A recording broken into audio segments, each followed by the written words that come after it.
Ok, vamos continuar aqui com cadastros básicos, dentro de documentação, sistema. Aqui tem um arquivo chamado de dr cadastros básicos.xml. Esse arquivo XML contém o nosso modelo de dados. Vamos abrir aqui com o DB Designer e vou aqui fechar essas janelas aqui para facilitar a visualização. Ok. Pode ser que algumas tabelas fiquem cortadas aqui embaixo. Você vem aqui em opções, modelo de opções, editar as opções e vai diminuir o tamanho. Após diminuir lá o valor, você consegue visualizar agora todas as tabelas. Aqui foi dividido em duas partes. Nós temos aqui os dados inseridos pelo usuário, aqui à esquerda, e temos aqui os dados pré-existentes. Aqui vamos começar aqui falando sobre os dados pré-existentes. Nós temos aqui o país. Esse país é vinculado a um estado, que por sua vez é vinculado a uma cidade, que é vinculado a um CEP e se comunica com essa parte aqui do outro lado como endereço, tá?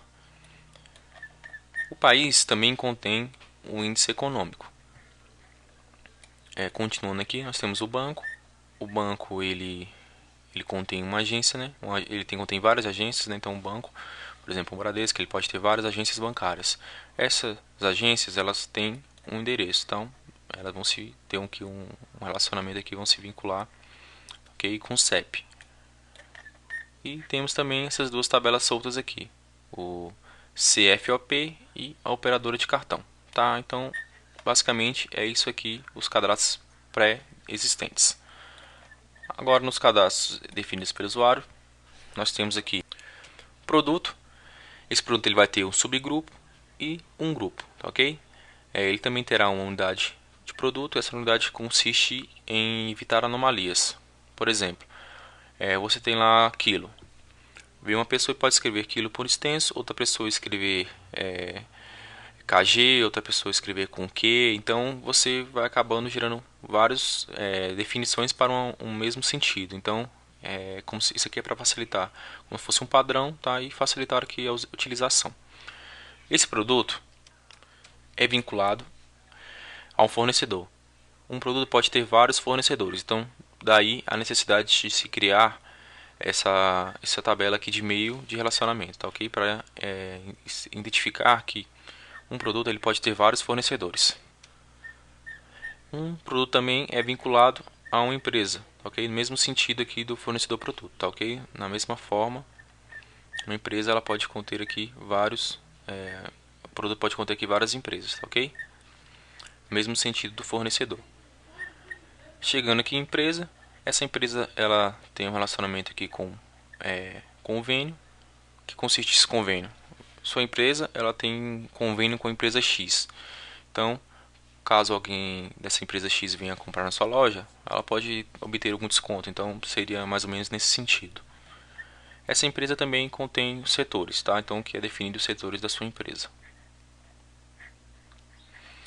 E temos também agora um colaborador. Esse colaborador é o empregado ou representante o funcionário, no caso, né? O funcionário da sua empresa, ok? Esse funcionário ele tem um cargo, ele tem um tipo que pode ser empregado ou representante, ok? O tipo é definido pelo cliente.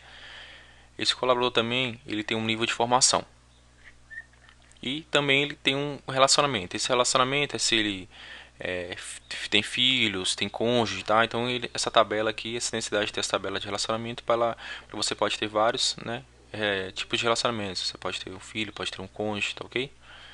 E esse colaborador, ele também pode ser um usuário do sistema.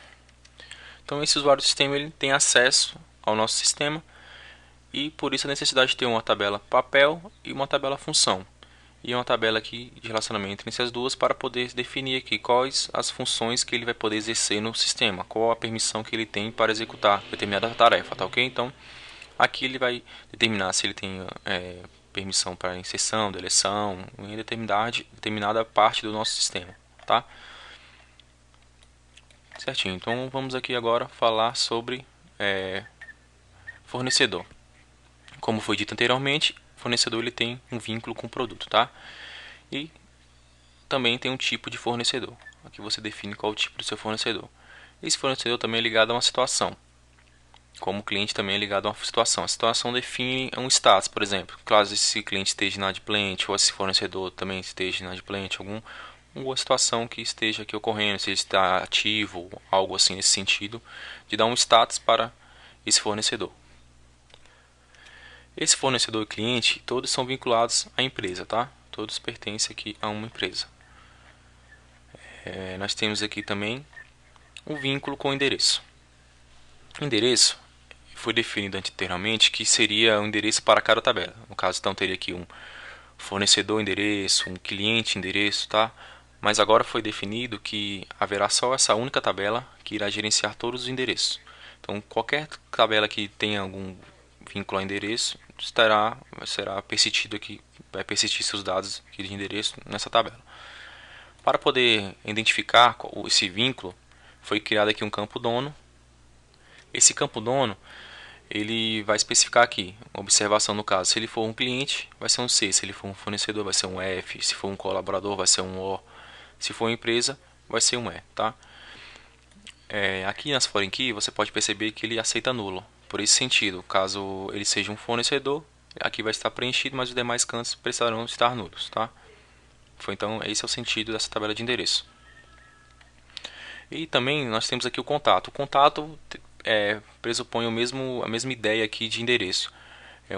Um cliente, um fornecedor, ele pode ter vários contatos, tá, ok? Então ele segue a mesma lógica. Ele vai ter um campo dono que vai definir aqui se ele é do cliente, se ele é do fornecedor, se é do colaborador, se é da empresa, tá? E a mesma forma das foreign keys aqui, aceitando nulo. Por esse motivo de quando for de alguém, os demais campos terão que ser nulos, ok? O contato ele é dividido aqui em duas partes. Você pode ter um contato de telefone ou você pode ter um contato de e-mail. Esse contato de telefone, ele tem um tipo dele. Você pode ter um contato de telefone comercial, residencial, particular, celular. Então, você tem os tipos aí que você pode definir de contato de telefone. Mesma coisa para o contato de e-mail. Contato de e-mail você pode ter um e-mail particular, um e-mail comercial, tá ok? Então, você define aqui os tipos de contato do seu funcionário, do seu cliente, tá ok? Então, esse foi pressuposto aqui o sentido de criar esse contato e esse endereço. Então, esse aqui é o nosso modelo de dados, tá ok? Que dará prosseguimento aqui do que será construído nos nossos cadastros. Agora a gente vai verificar aqui como é que é feito para criar o script do banco de dados, para criar o nosso banco de dados em si. Então, vamos agora abrir aqui o SQL.org. Eu já criei aqui um banco, estava testando algumas coisas, então eu já até persisti alguns dados aqui no banco, por exemplo, cliente, já fui fazendo alguns testes, tá ok? O que é interessante é você criar a sua tabela, suas tabelas, seus relacionamentos aqui e já ir testando, inserindo alguns dados para até validar. Agora eu vou aqui criar um novo banco, só para poder demonstrar como é feito isso, ok? Vamos aqui criar um banco T2TI2, vamos criar esse banco, que ele criou o banco sim numa tabela. Agora como a gente vai criar esse script aqui no DB Designer?